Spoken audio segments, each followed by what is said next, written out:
இந்த பிரதோஷம் ஏன் வந்தது அப்படின்னாக்கா, அந்த பிரதோஷத்துல அதாவது துர்வாச முனிவர் அப்படின்னு ஒரு முனிவர் இருந்தார். அவர் சிவபக்தர். சிவபூஜை எல்லாம் முடிச்சுட்டு அன்றைய சிவபூஜை பிரசாதத்தை எடுத்துன்னு வரும்போது எழுத்தாப்புல இந்திரன் வரார். சரி, இன்றைய சிவபூஜை பிரசாதத்தை இந்திரன்ட்ட கொடுத்துரும், 330 கோடி தேவருக்கு ராஜா அவரு அப்படின்னு அவர்கிட்ட கொடுக்குறாரு.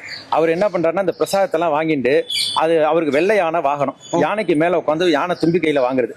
அது வாங்கினது இல்லாம காலில் போட்டு மிதிச்சிடுது அந்த மாலையெல்லாம். இவருக்கு உடனே கோவம் வந்துருது. நான் கொடுத்த மாலையை நீ மேல உட்காந்து வாங்கினேன், சரி 330 கோடி தேவருக்கு ராஜா சரின்னு நான் கொடுத்தேன்.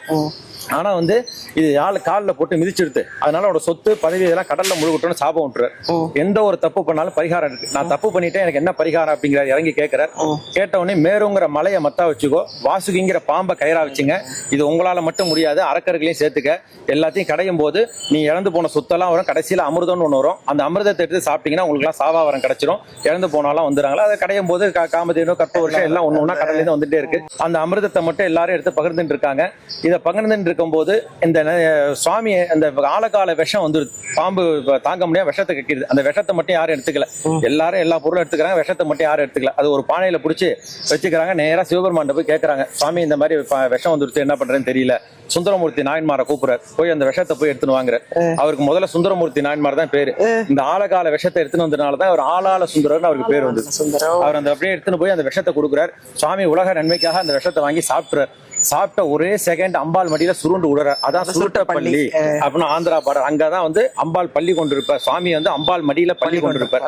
அங்க மட்டும்தான், அது வேற எங்கேயும் கிடையாது. அவரு இது அப்படியே அந்த விஷத்தை சாப்பிட்டு அவர் உழுந்தோடனே நந்தியம்பெருமான் என்னன்னு கேட்டீங்கன்னா 330 கோடி தேவர்கள் அவரும் ஒருத்தர். அவர் என்னன்னு கேட்டீங்கன்னா சிவபெருமானோட நடனத்துக்கு மிருதங்க வாசிக்கக்கூடியவர். அவர் யாருன்னு யாருக்கும் தெரியாது. அவர் ஒரு மூலையில இருப்பார். அவரோட நாக்கு மட்டும் சொர சொரன்னு இருக்கும். அதை சுவாமிகிட்ட கேட்டிருப்பார், என் நாக்கு ஏன் இவ்வளவு சொர சொரன்னு இருக்குன்னு. அப்ப சுவாமி சொல்லுவார், உன்னோட நாக்குல எப்பேற்பட்ட விஷத்தையும் தங்கிக்கக்கூடிய தன்மை இருக்குன்னு சொல்லுவார். அதை ஞாபகம் வச்சுன்னு சுவாமி மேல இருக்கிற விஷத்தெல்லாம் அவர் போய் நக்கி எடுத்துறாரு.